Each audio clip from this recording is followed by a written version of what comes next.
$5 billion of railway, 6 years of daily service, and every train that leaves the coast ends its journey at the same place, a platform in a lakeside town that was never supposed to be the final stop. The track was supposed to keep going, through the Rift Valley, across the Ugandan border, connecting 6 landlocked countries to the Indian Ocean through one modern corridor. 3 nations signed the agreement. 1 nation built the railway. The other 2 built nothing. Join Beyond the Limits as we trace how a $5 billion railway became a corridor that ends in a field, and why the country that built it just borrowed billions more to extend it. Kenya's standard gauge railway replaced a colonial-era line so deteriorated that a passenger train took an entire day to travel from coast to capital. By the 2000s, the old meter gauge system carried barely a third of what it handled in the 1980s. Freight that should have moved by rail was destroying the highways instead. But the replacement was never designed for Kenya alone. The Port of Mombasa handles cargo for 6 countries: Uganda, Rwanda, Burundi, South Sudan, and parts of the Democratic Republic of Congo. All landlocked, all funneling trade through a single coastal bottleneck. In 2009, Kenya, Uganda, and Rwanda signed an agreement to build a continuous standard gauge railway from Mombasa through Nairobi to Kampala to Kigali. The economics were built on regional volume, 22 million tons of freight annually, pulled from every country whose trade passes through that port. Kenya finished its first phase to Nairobi in 2017. The extension to Naivasha opened 2 years later, and the old meter gauge railway, the one the SGR was built to replace, was effectively abandoned. The tracks remain. The regular service does not. There is no fallback system. The SGR is not an upgrade Kenya can reverse. It is the only operational railway the country has. Then China's Exim Bank declined to fund the next phase. The reasons centered on economic viability, the same concerns independent analysts had raised before construction began. The railway designed to reach the Ugandan border reached a town 90 kilometers northwest of Nairobi and stopped. Nobody had modeled what the economics would look like if only one country built. The numbers arrived. They were the wrong ones. Projections had the SGR carrying 10 million tons by 2020. 22 million tons by 2025. By 2023, the railway moved 6.5 million tons. Genuine growth, a real achievement compared to the collapsed system it replaced. But 6.5 million against a 22 million ton design capacity is a railway running below 30%. Even the baseline was disputed. 2 separate Kenya National Bureau of Statistics reports published different freight figures for 2018. One recorded roughly 5 million tons, the other approximately 2.9 million. The lower figure was later confirmed. It represented less than a quarter of the 2020 target. The economics of freight rail depend on distance. Research cited by the Wilson Center, drawing on U.S. Department of Transportation data, places the viability threshold at approximately 483 kilometers. Below that, the infrastructure cost per ton kilometer makes rail uncompetitive against trucks. The Mombasa to Nairobi corridor sits almost exactly at that line. A container from Mombasa to Nairobi costs roughly $300 to $500 by SGR. Truckers charge $400 to $600 for the same route. The cost advantage exists. It is narrow, and it does not fill a continental railway with a single country's freight. The railway needed Uganda's cargo.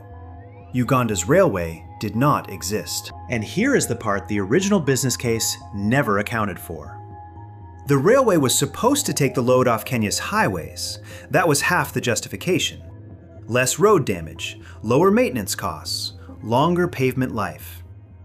At 30% capacity, the railway is too small to deliver the road relief it was built to provide.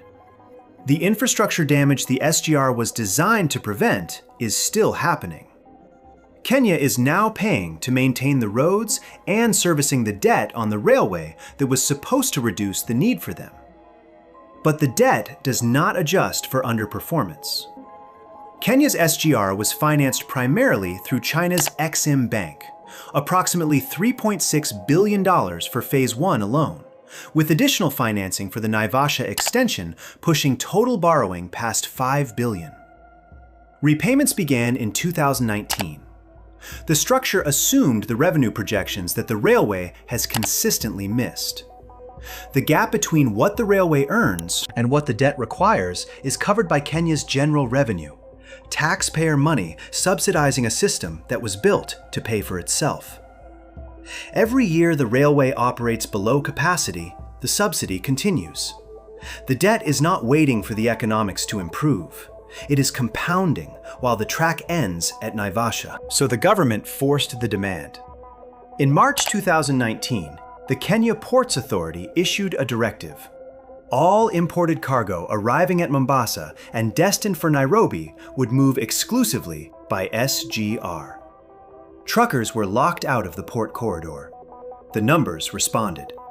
Container throughput at Nairobi's inland depot surged from 258,000 units to 418,000 in a single year.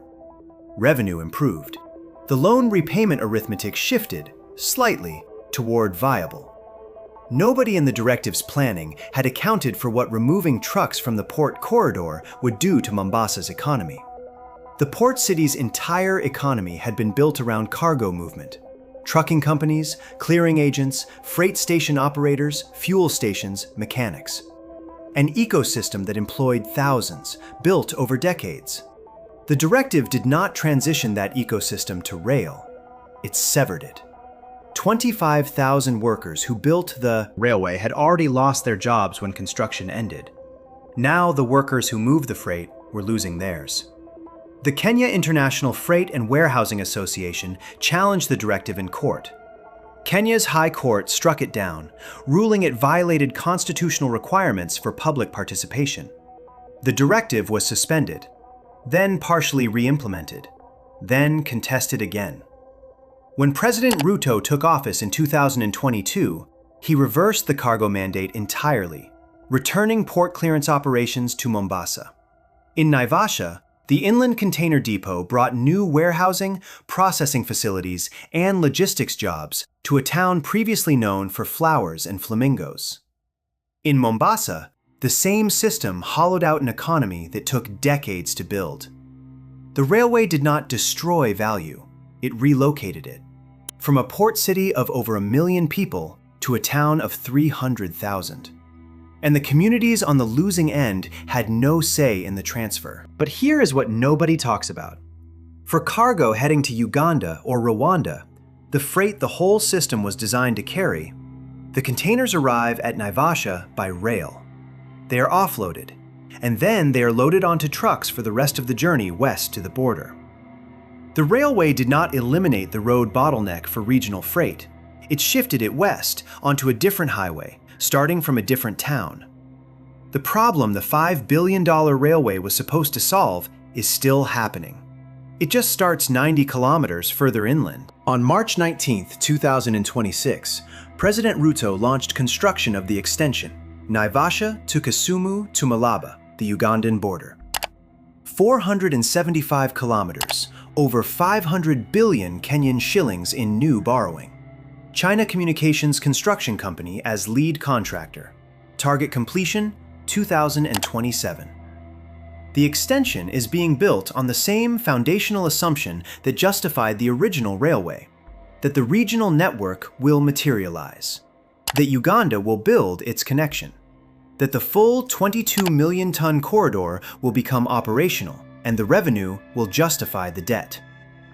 Uganda has not started construction on a single kilometer of standard gauge railway. Kenya's track will reach the border. Whether anything meets it on the other side remains genuinely uncertain. And every month that question goes unanswered, the interest on $5 billion continues to compound. Kenya is not the only. country building this way. Ethiopia completed a standard gauge railway from Addis Ababa to Djibouti. Chinese financed, Chinese built, designed as a trade corridor to the sea. Within years of opening, the railway was operating below projected capacity, and Ethiopia was renegotiating repayment terms. Tanzania began constructing its own standard gauge system from Dar es Salaam inland. Same ambition, different route. No connection to Kenya's network. 3 East African countries, 3 separate railway projects, none connecting to each other. The regional integration that would justify the economics of any single system does not exist. Each country built for continental economics, but built alone.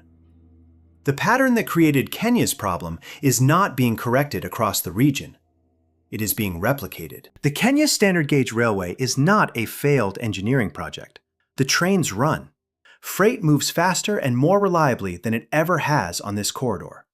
The Madaraka Express between Mombasa and Nairobi carries passengers in 4.5 hours, a journey that once took 12. By every construction specification, the railway delivered what was designed. The invisible system was the assumption underneath it, that 3 sovereign nations with different budgets, different political cycles, and different timelines would build simultaneously. Kenya built as if the regional network were guaranteed.